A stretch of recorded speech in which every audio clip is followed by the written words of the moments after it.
자, 박희태 전 국회의장의 얘기입니다. 이 여성 경기진행 요원 골프장에 있는 캐디라고 그러죠. 이 성추행한 혐의로 기소가 됐는데 검찰은 벌금을 구형을 했는데 법원에서는 검찰이 구형한 것보다 훨씬 높은 징역 6월을 선고를 했습니다. 자, 뉴스 다반사에서 이제 다룰 문제인데요. 한번 보시죠. 캐디 성추행 박희태 전 국회의장 난감한 설날을 맞이하나 법원에서 징역 6월에 집행유예 1년을 선고했다고 합니다.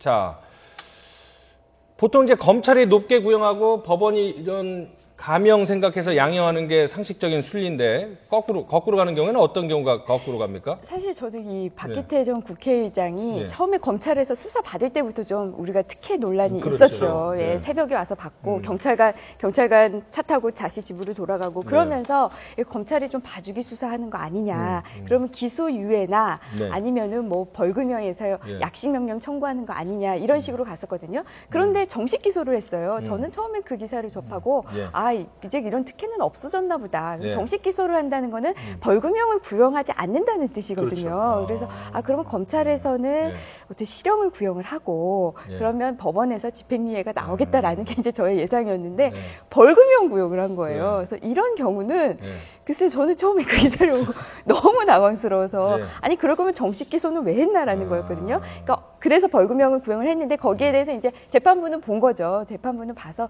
이게 벌금형을 선고할 사안은 아니라고 본 거예요. 지금 국회의장이라는 어쨌든 굉장히 중요한 사회적 위치를 가지고 있던 분이 이렇게 말도 안 되는 성추행을 벌였다는 것은 비난 가능성이 너무 크다. 그러면 징역형을 선택할 수밖에 없다. 다만 나이가 많고 본인이 자숙하고 있고 결정적으로 피해자랑 합의를 했으니까 집행유예를 선고한다라고 해서 나왔는데요. 저는 적절한 판결이었다고 봅니다. 자, 이제 궁금한 게요. 지금 법원 판결에도 그 감형 이유가 이제는 고령인 점과 함께 본인이 이제는 혐의를 인정하지 않았습니까? 그러니까 혐의를 인정했으니까 그런 일이 있었다라는 사실은 전제 조건이 되기 때문에 이제 궁금한 게 아까 이제 약식 기소랑 정식 기소를 말씀을 하셨는데 보통 성추행 같은 경우에는 약식으로 가는 경우가 많습니까? 아니면 대부분은 정식으로 갑니까? 정식으로 가야죠. 그리고 이 사건 같은 경우가 내용을 보면요.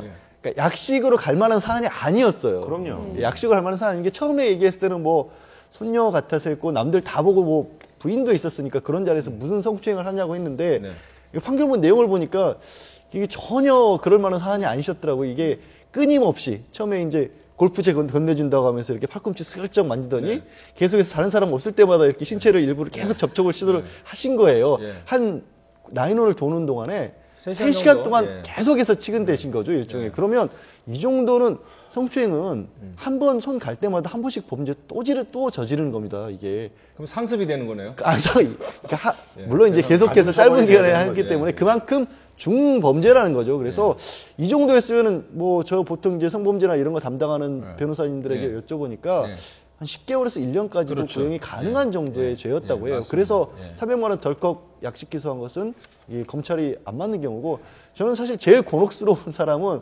박희태 전 국회의장 변호사가 제일 곤혹스러웠을 것 같아요. 검찰이 300만 원 기소했는데 법원이 아니 그렇잖아. 이게 선임 돼가지고 300만 원이었으면 200만 원으로 깎았어야 되는데 갑자기 집행유예 받아서 굉장히 당황했을 텐데 판사가 적정한 이병용 재판부에서 적정한 판단을 하신 것 같아요. 자, 의아스러운 점은 이제 두 가지로 정리를 할 수가 있습니다. 성추행은 보통 정식 기소를 하는데 약식 기소를 했다. 그것도 범죄자를 처벌하는 게 주된 임무인 검찰에서 약식을 했다. 정식 기소는 했죠. 정식 기소. 잠깐만요. 벌금형을 구형했죠. 그렇죠. 벌금형을 구형을 했다. 이렇게 헷갈립니까 오늘? 너무 특이한 상황이기 때문에 헷갈릴 수밖에 없어요. 그러니까 정식 기소를 했는데 벌금형으로 구형을 했다. 보통은 이제 징역을 구형을 해야 되는데. 보통 징역을 구형하죠. 그러니까 답답한 법원에서 징역형으로 돌렸다. 뭐 이렇게 되는 거네요. 오죽했으면 판결문에 그걸 다 적었어요.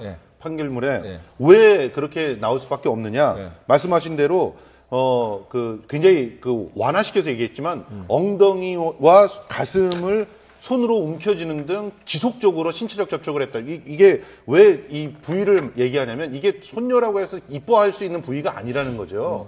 그것도 3시간 동안 지속적으로 해서 캐디가 스스로 그 교체를 요구할 정도로 한 상황이면 나중에 고소를 취한 이 캐디분이 굉장히 참 너그럽게 용서를 한 거예요. 이 부분은 당연히 응징이 돼야 되고 고령이라는 게 왜 참작이 되는지 저는 그 부분도 이해가 잘 안 되는 게 이분은 고령이기 이전에 사회적으로 존경을 받는 자리에 있었던 그런 분 아닙니까? 네. 그 검찰 출신의 국회의장이셨는데요. 네.